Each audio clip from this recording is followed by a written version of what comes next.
안녕하세요. 야, 처음 하자마자 제일 처음에 나온다 그랬는데 그러니까 약속 지키셨네. 아니 원래는 인터뷰하면 안 된다고 조심해야 된다 그래가지고 좀 미루다가요. 네. 되돌아보니까 계엄 경고를 하실 때 있잖아요. 네. 작년에 그때만 하더라도 사실 한치 앞이 안 보였어요. 그렇죠. 네. 저희 방송에 나와서 그 얘기 하실 때도 앞으로 어떻게 될지 한치 앞을 모두가 알 수 없었죠. 대부분 저보고 좀 맛이 갔다고 사실은 그랬었어요. 네. 그렇지. 김민석 맛이 갔다고 그랬고 계엄은 무슨 계엄이냐고 그랬고 이 국민의힘 입장에서는 첫 그 총리 후보자이기도 하고 그리고 김민석 의원이 계엄을 경고했기 때문에 계엄 실패한 측면도 있고 여러 가지 쌓인 게 많을 겁니다. 그러다 보니까 제기하는 의혹도 굉장히 많은데 그중에 제가 정치자금법 위반 사건에 대해서는 2002년 상황을 좀 얘기를 하기를 했는데 네.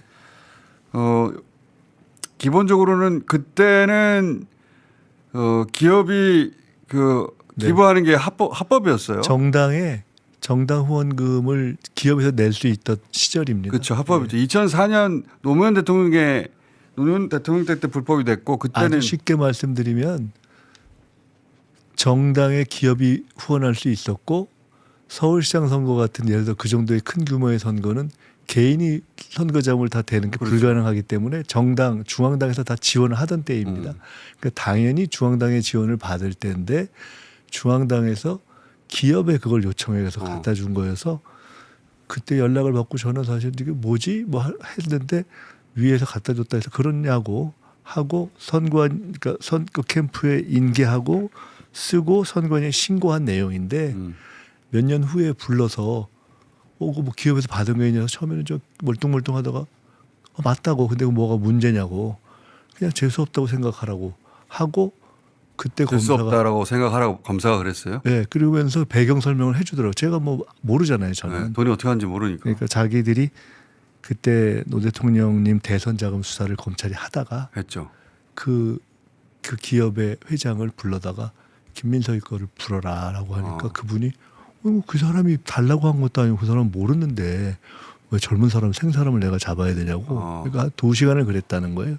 근데 이거 안 하면 당신 안 내보낸다고 해서 얘기했다. 이거 뭐 제가 지어내기가 어렵잖아요. 설명해 주니까 아는 거지. 검사가 그런 얘기까지 설명해 줬어요. 제가 되게 황당해서 나중에 그때도 참 제가 딱 걸리는 게 근데 이런 것도 추징금까지 내야 돼요? 내가 물어봤어요. 그러니까 이런 거네요.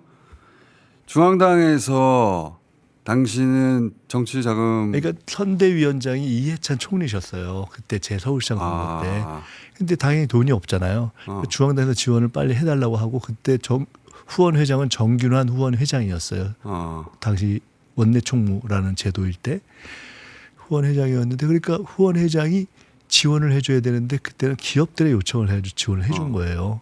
그렇게 가져온 겁니다. 그때는 합법이었으니까. 예. 근데 영수증 처리가 안 됐다는 거 아니에요? 영수증 처리는 당연히 그런 경우는 중앙당에서 해줘야 맞죠. 했어야 했는데. 예. 뭐 그거 사실은 후보가 그 영수증 처리 안 해줬다는 것 때문에 저 정치자금법으로 벌 받은 경우는 제가 알기로는 거의 저밖에 없는 거 아닌가 싶어요. 그때는 근데 이해도 가는 게 그때 검찰이 노무현 대통령을 무척 무시하고 그러니까 사실은 괴롭혔죠. 그게 저는 그래서 흔히 어떤 사람들이 아니 노무현 대통령 시절인데 그러면 너가 정치 검찰에 당했다 소리냐 이러는데 저도 문재인 대통령 시절에 조국이 당한 건 정권에 뭐가 했나 이렇게 생각해서 나중에 노 대통령님 제가 뵀잖아요. 네. 그거 보고서 저도 혹시나 하는 오해가 있었는데 전혀 아니더라고. 모르셨더라고. 아니 그러니까 정치 검찰이었으니까. 정치 검찰이 이렇게 저렇게 하고 뭐 장난을 친 거예요. 차기 민주당 주재했으니까 괴롭혔겠지. 그거는 문재인 대통령 시절에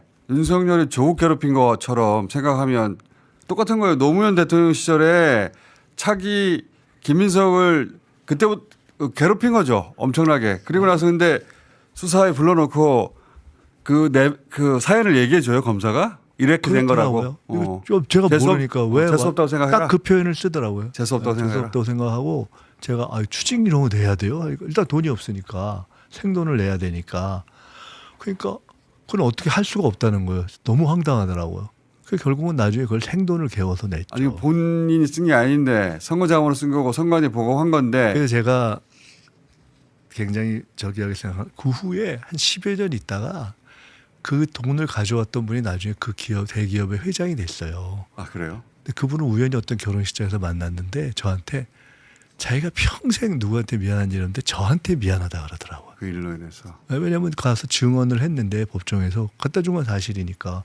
근데 사실은 달라고 한 적도 없고 그날 처음 만난 사람한테 그렇게 된 거니까 중앙당에서 갖다 주라고 해서 갖다 준 황당하잖아요. 건데. 사실은 정치 자금이 과연 누구의 요청에 의해서 어떤 용도를 써서 개인적으로 썼으면 그게 정치 자금의 구성이 될 수도 있을 텐데 그래서 저는 한번 청문회 때 불러서 누가 달라 그랬어요? 이런 거 한번 물어보고 싶어요. 아 그 사람들 이제 네. 이런 얘기가 불거졌으니까 그러면 그때 근데 그리고 나서 그리고 또 한 10몇 년 지난 다음에 그 당시 후원회장 네. 당의 중앙당 후원회장 이제 정균환 후원회장이었는데 뭔 얘기를 하다 그때 얘기를 했어요. 그 내가 사실 그래 이런 것도 하더니 그 정균환 후원회장이 저한테 자네는 그 얘기를 왜 지금 해야 하나 이러더라고요. 그래서 내가 뭐 당에서 나 뭐 도와주려고 그런 건데 내가 그걸 뭐라고 하겠냐고.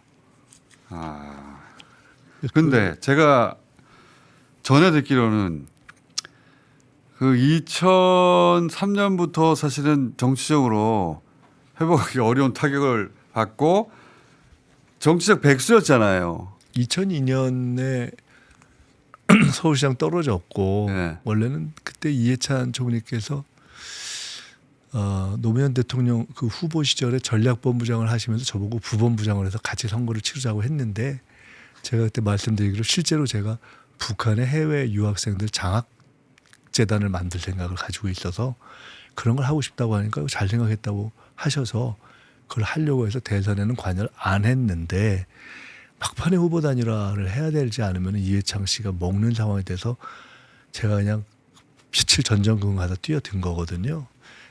무리가 있었죠. 네. 그래서 다 이해창이 된다고 하는 상황을 뒤집으려고 그때 이제 하다가 그게 이제 저에게는 큰 상처도 되고 그래도 후보 단일화를 하고 근데 전혀 생각도 못했던 지지철회라는 것이 일어나고 그걸 통해서 제가 이게 정치공학이 아니라 국민의 힘으로 되는 거구나라는 생각이 그때 제가 이제 뼈저리 깨달음을 얻게 되고 뭐 이런 것이 있는데 그날 이후로부터 저는 얼굴을 들고 다니지 못하는 백수가 한 된 18년 거죠. 고생하셨어요. 18년. 네. 뭐 제가 철새라는 단어가 그때 등장한 겁니다. 네. 철새라는 단어가. 그저 신문에 제 얼굴 있고 양쪽에 새 날개 붙이고 뭐 이런 게 맞아요. 있었어요. 근데 제가 이 말씀 드린 이유는 그랬기 때문에 정치인으로서는 사실은 그 저 골짜기에 파묻혀 있었기 때문에 이 돈을 어떻게 갚느냐. 생활인으로서 그게 제가 표적 사정을 그때 2번을 당해봤는데요. 그래서 총 10억 이상을 갚아야 했다면서요. 10억 이상을 추징금에다가 그다음에 이자 계속 쌓이고. 증여세. 근데 추징금은 그냥 딱 고정액인데 이게 전두환 씨 같은 사람들이 추징금을 안 내버리잖아요. 네. 그래서 중간에 그게 없었는데 그걸 내게 하기 위해서 동일한 돈을 추징도 매기고 거기다가 증여세도 하는 제도가 도입된 누진으로. 거예요. 근데 그 증여세를 중과산을 하는 거예요. 그게 한 달이 지나면 3% 돼서 예를 들어 1,000만 원이잖아요. 그럼 제가 500만 원을 갚아요. 그럼 그 500만 원에 다시 1% 쌓여. 그러니까 도는 거예요, 이게 매달. 계속 올라가 계속. 실제로 제가 거기에 했던 그게 저 표가 있는데 네. 내야 됐던 증여세가 처음에 1억 2천이었는데 실제로는 제가 2억 1천을 냈어요. 나중에. 그러니까 중간에 막 내도 올라가니까 미칠 것 같더라고. 그래서 저게 1억 7천 내도 계속 올라가는 상황에서 못 견뎌서 우리 어머니 집을 담보로 이걸 내가 나중에 우리 어머니한테 말 잘해가지고 내가 물려받으면은 이걸 싹 갚겠다. 그걸 조건으로 분납하자고 세무서에 가서 얘기를 했는데 얄짤없더라고요. 분담을 안 냈네요. 그래서 방법이 없어서 추징도 있고 세금도 있고 등등한데 일단 저 세금의 덫으로부터는 벗어나야 되겠다. 그 총액이 얼마입니까? 결국 다 누진돼 가지고. 그러니까 저게 제가 말씀드린 게 원래는 내야 될 게 1억 2천인데 2억 1천을 낸 거예요. 손을 낸 거고. 그래서 하다가 마지막에 1억 7천 정도 되는 1억 4천 정도가 될 때 그거를 방법이 없으니까 그때는 제가 뭐 신용 상태도 안 되니까 누가 신용 불량자였다면서요. 때문에 또 법적으로 하자고 김민석 해야 의원이 되고 신용 불량자 생활을 했다는 게. 그때는 또 국회의원이 아니니까 게다가 1,000만 원씩 14사람한테 제가 아는 사람들한테 부탁을 할 수밖에 이 없는. 빚의 고리를 끊어야 되니까. 안 그러면 일단 계속 중과사이 되니까 미치는 감당을 거지. 못 하니까요. 이거는. 그래서 그때 제가 보니까 이 한국의 그때 제도가 이게 성실하게 내는 사람을 이렇게 잡는 제도더라고요. 이게. 그래서 그 지인들한테 안 되겠다. 나 여기서 해서 끊어야지 해가지고 1,000만 원씩 14명한테. 네, 그걸 먼저 해서 그러니까 그래서 한 번에 갚았군요, 그걸. 왜 영수증이 똑같냐? 너무 당연한 거예요. 동일한 이자 그때 이자를 후하게 쳐줬어요, 제가.